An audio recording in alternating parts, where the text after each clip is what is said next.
1G to 6G explained. Let's go! So what was 1G? 1G was an analog mobile voice, aka phone call, meaning we can't text to each other and no internet as we know today. And yet, why does something so primitive even matter today? 1G freed us from landlines. Calls were messy and unreliable back then, but it connected families, friends, and businesses across the globe. And without it, 2G and 6G won't exist today. 2G signal. At some point, mobile phones went from calls to online messaging. And 2G made mobile signals digital.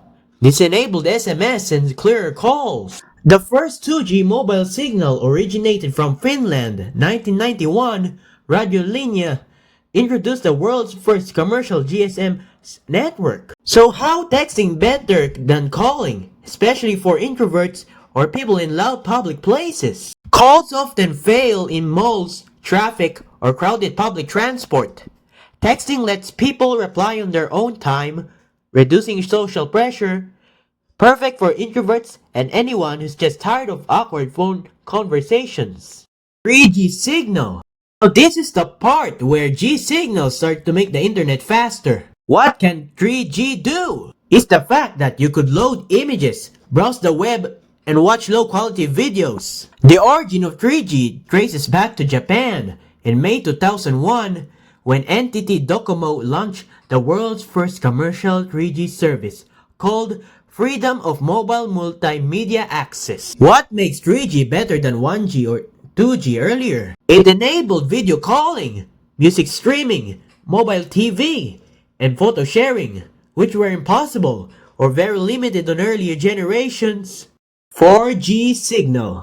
Let's define 4G, shall we? 4G made the mobile internet much faster and stable, allowing HD videos, fast downloads, and real-time apps on your phone, such as Angry Birds, Clash of Clans, and etc. 4G originated in Sweden and Norway in 2009 with TeliaSonera's LTE network. But was 4G just all about internet speed?